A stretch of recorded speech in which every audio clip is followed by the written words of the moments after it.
Assalamualaikum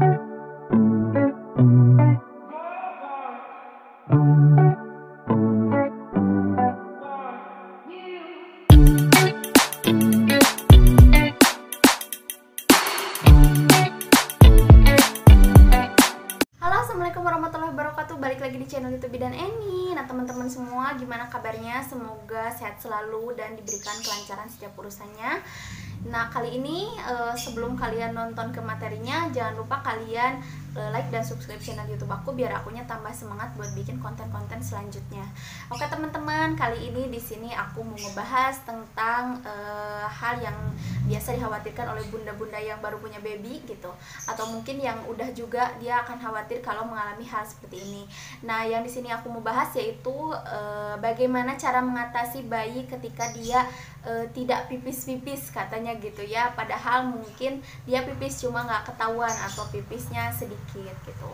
Oke bunda, di sini aku mau bahas dulu tentang buang air kecil pada bayi gitu ya. Nah kalau misalnya nanti aku bilang pipis ya aku ambilnya pipis aja gitu ya. Jadi bayi baru lahir itu umumnya akan buang air kecil ketika 12 jam sampai 24 jam setelah dia dilahirkan. Nah kalau misalnya dia sudah beberapa hari sudah lewat dari 24 jam, umumnya dia akan pipis sebanyak 6 sampai 8 kali buang air kecil. Nah, kandung kemih bayi itu penampungannya yaitu sekitar dengan 30 sampai 40 mili dari kandung kemihnya itu. Nah, dan bayi juga akan pipis 1 mili per berat badan. Kalau misalnya berat badannya 3 kilo, dia akan pipis satu kali pipisnya itu berarti 3 mili gitu ya, itu normalnya. Oke teman-teman, bayi yang pipis di 6 kali itu frekuensinya umumnya terjadi pada bayi yang sudah lahir sekitar 6 hari. Dia akan pipis 6 kali atau 8 kali dalam sehari. Tapi untuk yang baru-baru memang agak sedikit jarang-jarang. Nah, ini yang sering ditanyakan oleh teman-teman semua. Tapi sebelum ke penyebabnya, bunda-bunda harus tahu dulu ya materi yang tadi yang aku sebutkan. Nah kemudian kenapa nih kok pipisnya bisa kurang, apa penyebabnya? Oke, jadi ada beberapa faktor penyebab daripada bayi pipisnya jarang-jarang, atau kita bahkan nggak tahu kalau misalnya anak kita udah pipis gitu, tiba-tiba kok kering nggak pipis padahal bayinya udah pipis, cuma memang sedikit gitu atau tidak sesuai dengan frekuensi berat badan bayi. Nah teman-teman, ini adalah beberapa hal penyebab bayi biasanya pipisnya sedikit atau yang sering dikira orang tuanya bayinya tidak pipis gitu ya. Oke, yang pertama yaitu dimana bayi itu dehidrasi. Bayi juga bisa dehidrasi karena 75% daripada tubuhnya yaitu air ya. Jadi kalau misalnya bayi demam, menangis, berkeringat, buang air kecil dan buang air besar, bayi bisa dehidrasi gitu ya, atau lebih cepat dehidrasinya. Nah, gimana nih bisa tahu kalau misalnya bayi kita dehidrasi? Yaitu dengan kalau misalnya pipisnya sedikit, itu bisa kita katakan dehidrasi. Tapi kenapa kita bisa katakan dehidrasi ketika ada dua faktor tersebut? Yang pertama, misalnya bayi menyusu dengan ASI atau full ASI, dia bisa dikatakan dehidrasi pada awal-awal dia dilahirkan, misalnya 1-3 hari atau 1-1 seminggu gitu ya. Karena apa? Karena ASI yang ada di ibunya itu memang masih sedikit di hari ke-1 sampai hari ke-3. Nah umumnya biasanya di hari ke-6 atau hari ke-7 ASI ibu baru akan banyak, dan bayi akan menerima asupan ASInya memang lebih dari cukup atau memang cukup gitu, sehingga bayi frekuensi pipisnya itu bisa sesuai dengan teori, yaitu sekitar 6-8 kali atau bisa lebih gitu ya dalam sehari. Nah kalau misalnya bayinya dengan susu formula, memang di awal-awal untuk penerimaan susu formula juga ada bayi yang tidak terpenuhi terkait dengan air gitu ya, karena memang formula itu kan diseduh gitu, tapi ada juga bayi yang tidak terpenuhi sehingga menyebabkan bayi itu memang pipisnya sedikit-sedikit. Tapi kalau misalnya dia sudah bisa beradaptasi, biasanya di hari ke-3, ke-4, ke-5, dan ke-6 dan seterusnya, dia akan minum susu formula itu lebih dari cukup atau dia bahkan kurang, sehingga frekuensi pipisnya juga akan jauh lebih sering karena memang cairan dalam tubuhnya sudah terpenuhi.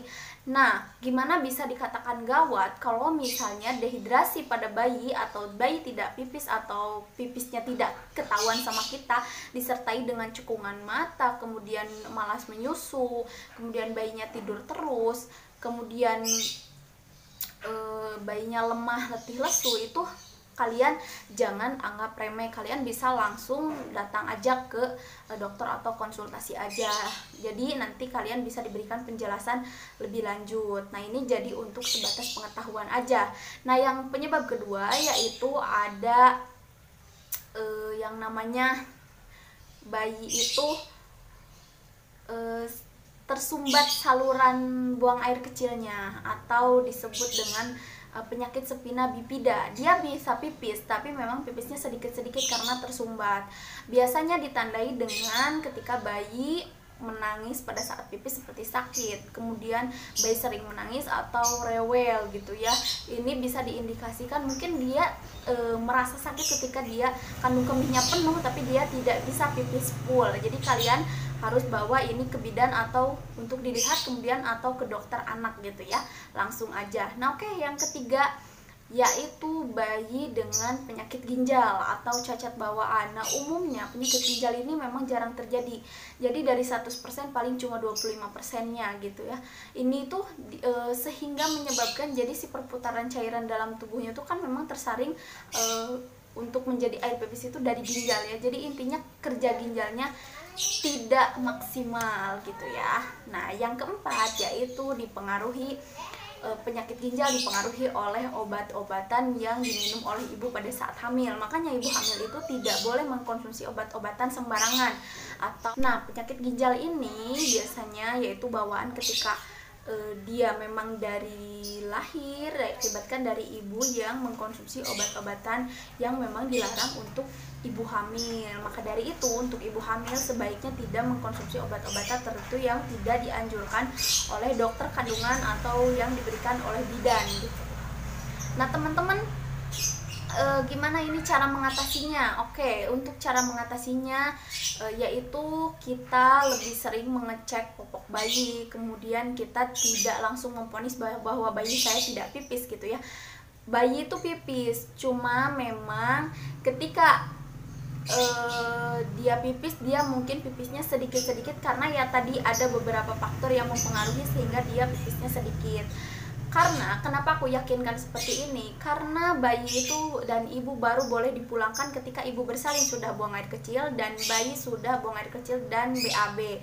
Kalau misalnya bayinya tidak dipulangkan akibat dari misalnya belum pipis atau apa, itu kan juga dikaji sama tenaga kesehatan. Jadi kalau misalnya sudah dibolehkan pulang ke rumah, otomatis memang dia sudah dalam keadaan normal. Nah, coba kalian perhatikan dari yang tadi saya bahas kayak dehidrasi dan lain-lainnya gitu. Jadi sebelum panik kalian coba kaji dulu, misalnya memang ASInya kurang atau memang ada beberapa faktor lainnya gitu ya. Tapi insya Allah lah ini bakal jadi pembelajaran buat kalian. Jadi sebelum panik untuk lari ke dokter atau apa, kalian bisa kaji dulu apa masalahnya gitu ya.